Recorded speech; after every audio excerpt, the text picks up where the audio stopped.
Bienvenue sur Prends ce qui te parle, le podcast qui accompagne les femmes à se reconstruire après une relation toxique, se libérer de l'emprise et retrouver confiance en elles. Je suis Amanda, professeure de yoga avec une approche de développement personnel. Vous me suivez peut-être déjà sur Instagram sur mon compte amanda.reconnexion à soi. Chaque personne est unique, alors ici la bienveillance est à l'honneur ainsi que la douceur.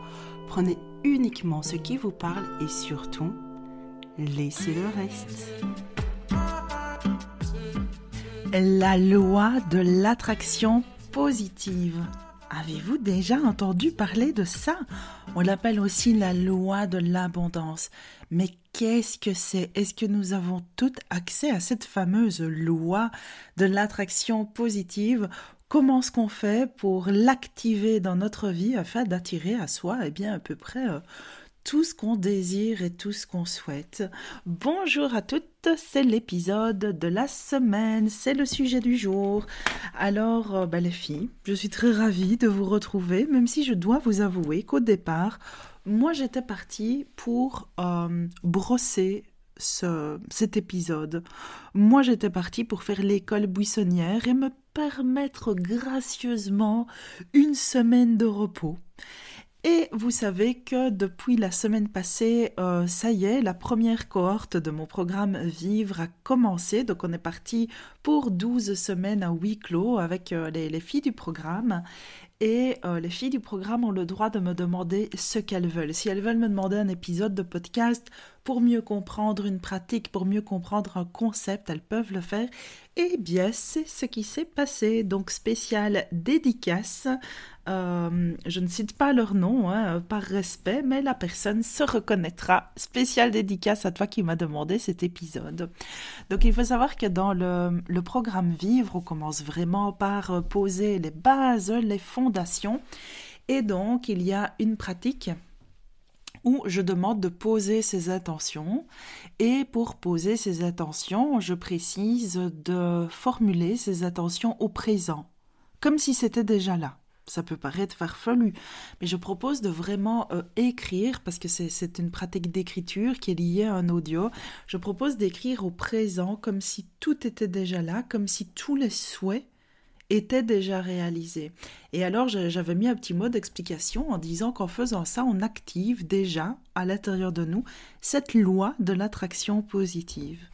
Et donc ici, je vais détailler un petit peu plus pour que vous puissiez comprendre et en même temps, j'espère que ça vous plaira à toutes, que cet épisode vous fera du bien, vous fera peut-être des rappels pour certaines ou que ce serait une découverte pour d'autres. Alors on est ici dans un sujet un peu plus spirituel, mais vous me connaissez maintenant, je vais aussi vous donner une explication un peu plus rationnelle, un peu plus scientifique, parce que oui, les deux existent. Alors la loi de l'attraction positive, qu'est-ce que c'est? C'est une loi donc à la base spirituelle qui dit que nous attirons à nous ce que l'on aimait. Et ce que l'on aimait, c'est quoi? Eh bien, c'est notre vibration, c'est notre énergie. Et notre vibration, notre énergie, eh bien, elle est beaucoup déterminée par nos pensées. Nos pensées émettent une énergie. Et plus on entretient ces pensées, plus on entretient cette énergie, et plus ça attire à nous des choses qui ont la même énergie que nos pensées. Donc, si je traduis ça de façon un peu plus simple, un peu plus concrète, si vous avez des pensées positives, concrètes, de quelque chose de bien précis, et voilà, vous allez attirer ça à vous. La loi de l'attraction positive, c'est vraiment ce qu'elle dit, qu'on attire les choses à nous, les personnes, les circonstances dans nos vies, par la force de nos pensées. Alors jusque-là, ça a l'air un peu, ça a l'air d'être vraiment de la magie. On se dit, mon Dieu, mais si c'était si simple, je me visualiserais en train de gagner au loto et de vivre les doigts de pied en éventail sur un hamac sur une île paradisiaque. D'ailleurs, je dois vous avouer que c'est souvent ce que j'essaye de voir dans mes visualisations. Mais alors, on va un petit peu détailler tout ça, d'accord? Parce que ce n'est pas si simple que ça. Donc ça, c'est vraiment la partie un peu plus spirituelle qui dit simplement qu'on attire à soi ce qu'on vibre, en quelque sorte. Maintenant, quand on prend un peu du recul par rapport à ça, ça peut paraître très logique, en fait, de se dire simplement que quand on se met en condition, quand on se met en condition et qu'on se met à poser des intentions claires, qui ont du sens pour nous, des intentions évidemment positives, eh bien, on va se mettre simplement en condition à avoir des opportunités, en fait. Donc, il y a, par exemple, Nathalie de Ose la magie, que j'ai déjà interviewée sur ce podcast. J'aime bien, elle prend souvent cet exemple-là, où elle dit, si vous avez envie d'acheter une voiture, par exemple, et vous aimez bien une marque en particulier, tout à coup, vous allez vous mettre à voir cette voiture-là partout autour de vous.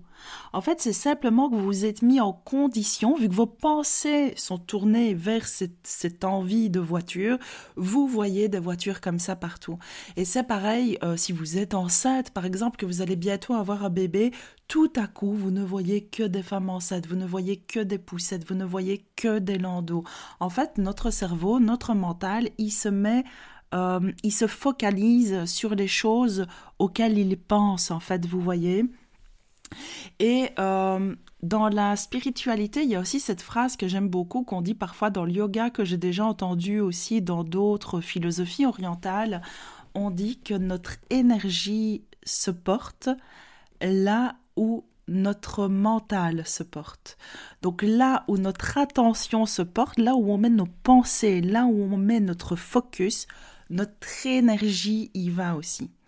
Donc pour comprendre cette loi de l'abondance, cette loi de l'attraction positive, essayez de comprendre que c'est vraiment cette idée que si vous mettez vos pensées sur quelque chose de positif, forcément vous êtes en train de mettre tout votre être dans cette direction. Et donc, pour continuer à expliquer ceci d'un point de vue un peu plus rationnel, il y a un principe qui est très très connu en psychologie, en neurosciences, etc. C'est le concept de pensée, émotion, action.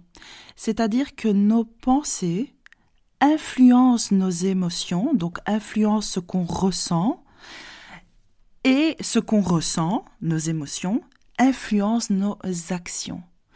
Et j'aime beaucoup vous parler de ça pour vous parler de la loi de l'attraction positive. Pourquoi ? Parce que moi, je vois quand même beaucoup de gens un peu perchés parfois dans la spiritualité, de personnes qui se disent « c'est bon, je visualise, je manifeste, j'écris mes intentions et je le vois, ça va se réaliser » ou des personnes parfois qui font un peu culpabiliser les autres en disant « mais si tu n'arrives pas encore à tes objectifs, c'est que tu visualises pas assez bien ». C'est pas si simple que ça, d'accord ? Donc déjà, contrôler nos pensées, c'est quelque chose qui est pas évident, c'est quelque chose qui se travaille, qui se cultive au quotidien. Nos pensées, elles influencent nos émotions, mais l'inverse est vrai aussi. Donc vous voyez, c'est vraiment tout un travail de profondeur et un travail surtout continu à faire. Et plus que tout, travailler sur nos pensées pour avoir des pensées positives et surtout des pensées claires, mais j'y reviendrai plus tard, qui vont influencer nos émotions, qui ont un rôle très important dans la loi de l'attraction positive, ça ne suffit pas, parce que vous voyez, il y a le dernier pôle qui est le pôle action. Une fois qu'on a visualisé, qu'on a nos intentions, etc., ça ne suffit pas. Il faut mettre en place des actions. Donc juste visualiser ce qu'on veut dans notre vie pour l'attirer à soi, ça ne suffit pas, vous voyez, c'est pour ça que moi je ne suis toujours pas les doigts de pied en éventail en ayant gagné un euro-million, puisque je ne joue pas un euro-million. Vous voyez, il n'y a pas l'action qui va avec. Alors blague à part, voilà, je reviens encore dans quelque chose de très concret qui peut vraiment nous aider à comprendre cette fameuse loi de l'attraction, comprendre à quel point ça agit sur le cerveau, c'est profond, même si moi je trouve que c'est pas si facile à mettre en place, ça demande un vrai travail, un vrai engagement continu. Mais justement, il y a cette notion donc scientifique, physiologique de neuroplasticité. Je ne sais pas si vous avez déjà entendu parler de ça. La neuroplasticité, c'est vraiment la capacité de notre cerveau à se remodeler tout au long de notre vie en fonction de nos expériences, de nos apprentissages et aussi de nos pensées. Donc, dans notre cerveau, vous savez qu'on a des neurones et toutes nos pensées, elles suivent, c'est de l'influx nerveux. Donc c'est de l'énergie, hein, jusque-là on est d'accord. C'est de l'influx nerveux. Ce même influx nerveux qui passe dans nos nerfs, qui nous font bouger, qui nous font ressentir, eh bien c'est ce qui se passe aussi dans notre cerveau lorsqu'on pense. Si on pense toujours à la même chose et que ce sont des choses un peu négatives, si on a toujours des pensées un peu du genre « je ne vais pas y arriver », des pensées un peu du genre je suis nulle, je suis moche, je ne trouverai jamais l'amour, je suis destinée à être malheureuse, je suis destinée de toute façon à tomber que sur des mecs qui ne me respectent pas. Si on entretient ce genre de pensée, l'influx nerveux y suit toujours le même chemin dans notre cerveau. Et ce chemin, cet influx nerveux, c'est comme quand on va se balader dans la forêt, si vous prenez toujours le même chemin, ben vous avez remarqué qu'à force, il y a un petit sentier qui apparaît. Et puis pour les prochains voyageurs, ben, ils vont se dire, il y a un chemin qui est tout fait, je vais aller par là, c'est plus facile.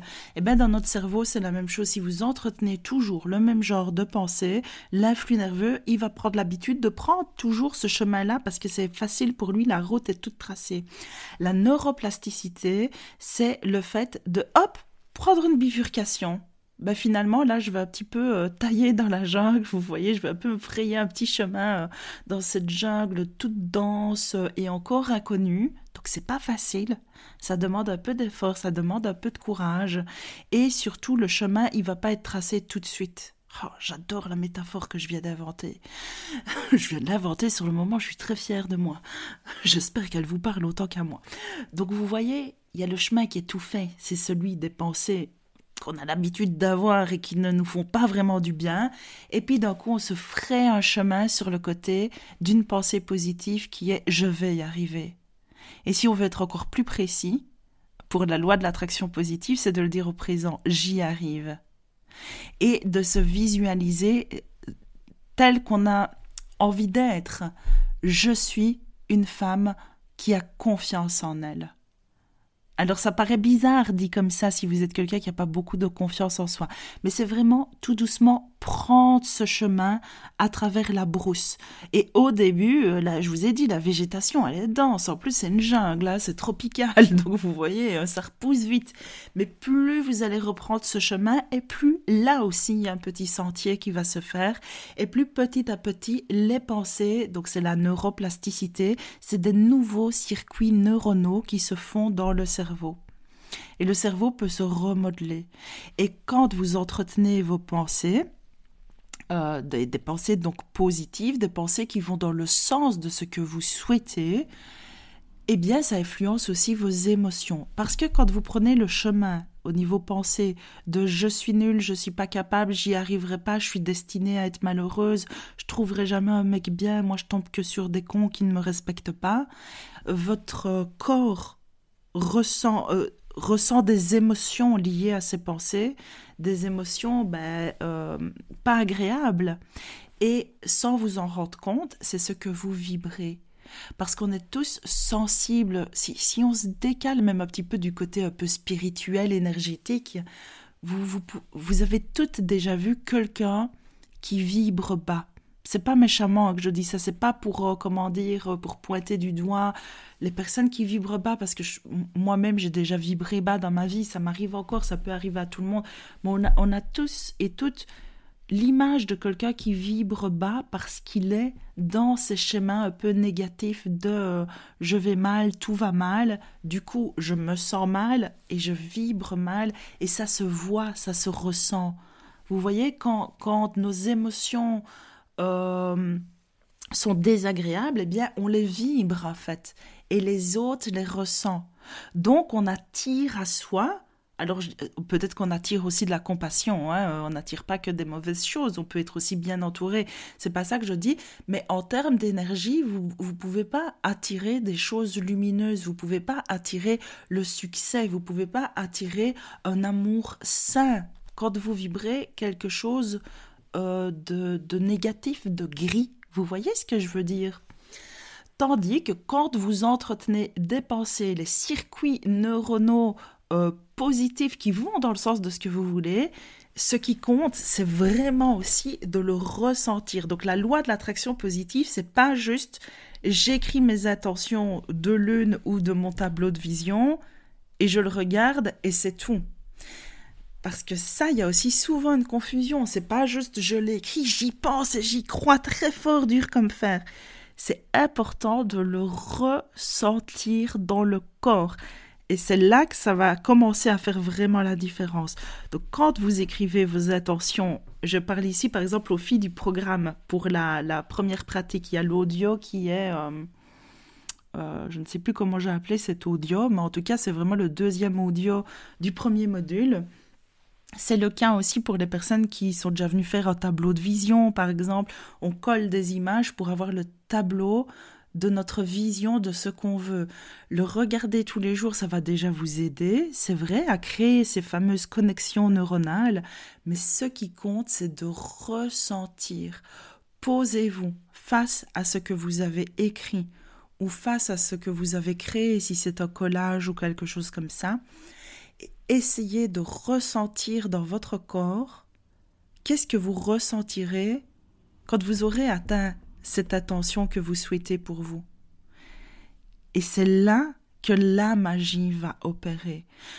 Parce que c'est là, c'est le début en tout cas de la magie qui va opérer, parce que la suite c'est de mettre en place évidemment des actions, mais c'est vraiment le fait de ressentir, c'est pas juste coller des belles images et vous dire c'est vraiment beau, j'aimerais bien avoir ça. Et puis il y a une petite pensée qui ressurgit en disant mais bon, c'est pour les autres, c'est pas pour moi.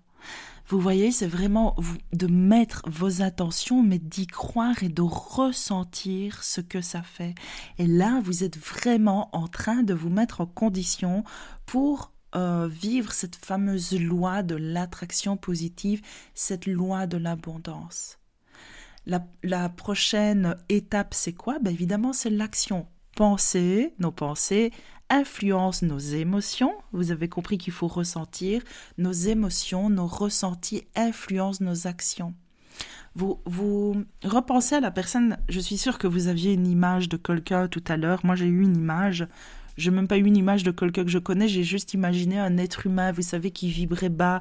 Je l'ai imaginé, je ne sais pas pourquoi, avec un espèce de tissu, un peu une toile de jute autour de lui, un peu tout recroquevillé, comme ça, qui vibre bas, quoi. Imaginez cette personne qui a des pensées négatives, qui vibre quelque chose de négatif, qui ressort des choses négatives à l'intérieur de ça. Quelles vont être ses actions à cette personne ? Est-ce que vous croyez que cette personne, elle va sauter sur une opportunité qui va changer sa vie en bien? Cette personne, dans cet état, elle n'en est pas capable. Vous comprenez vraiment l'idée de penser influence nos émotions, influence ce qu'on vibre, et ça va influencer aussi forcément nos prises d'action, nos prises de décision.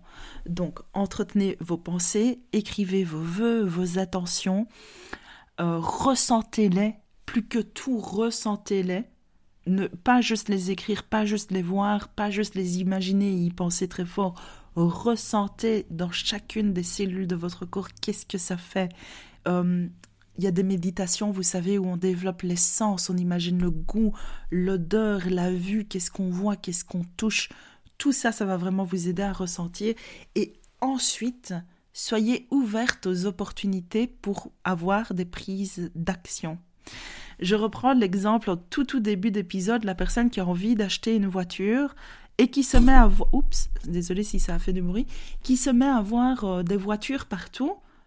Ben, si elle voit les voitures et en effet elle voit une affiche à vendre, c'est fou, je vois vraiment la voiture partout et je vois une affiche à vendre, c'est un signe de l'univers. Elle roule un peu plus loin, elle voit un garage avec une grande affiche, la marque de cette voiture en promotion. Oh, c'est fou, je veux une voiture comme ça, je les vois partout et je vois des affiches et je vois des... C'est vraiment le signe de l'univers. Et en plus, elle regarde l'heure, il est 11h11. Parce que ça, j'en vois aussi des personnes comme ça. Je vois des heures miroirs, oui, et quoi? Et puis la personne, en fait, elle passe pas à l'action et elle s'arrête pas au garage. Ou elle prend pas le numéro de l'affiche de la voiture à vendre. En fait, ses intentions de l'une et de n'importe quoi ne lui auront servi à rien. Donc la suite de l'histoire, c'est vraiment l'action, vous voyez. Et ça va être pareil pour vos intentions, ça va être pareil pour la lettre que vous allez écrire.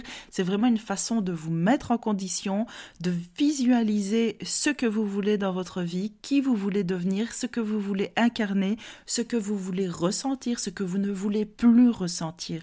Et quand dans votre vie, il y a des opportunités qui se mettent face à vous, vous savez beaucoup plus facilement si oui ou non vous allez faire ce choix, puisque vous savez si oui ou non ça va dans le sens de ce que vous avez envie de vivre. C'est ça la loi de l'attraction positive. Voilà. J'espère que ça vous plaît. Avant de clôturer cet épisode, je tiens aussi à vous dire un petit quelque chose, c'est que il y a son opposé qui existe. Donc cette loi de l'attraction positive, qu'on appelle aussi loi de l'abondance, il existe son opposé, c'est la loi de la pénurie. La loi de la pénurie, c'est un peu ce que je vous ai expliqué en vous proposant d'imaginer une personne qui entretient toujours des pensées pessimistes, des pensées un peu de victime dans le sens de toute façon c'est comme ça, je ne changerai pas, je ne changerai plus à mon âge, je suis comme je suis, j'ai déjà tout essayé, ça ne fonctionne pas,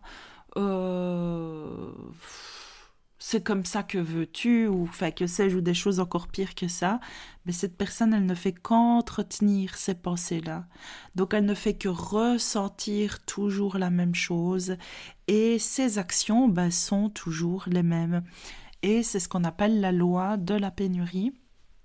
Ça me fait penser aussi à cette citation célèbre d'Albert Einstein, je pense, qui dit la folie, c'est de faire toujours la même chose et de s'attendre à des résultats différents.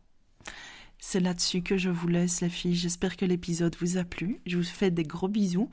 Et comme je vous l'ai dit la semaine passée, je ne sais pas si je reviendrai pile dans une semaine, dans 2 semaines ou dans 3 semaines. Ce sera une surprise. Dans tous les cas, je vous préviendrai sur Instagram. Je vous fais des gros bisous. Prenez soin de vous. Si vous avez des questions, vous n'hésitez pas. Bisous, bisous.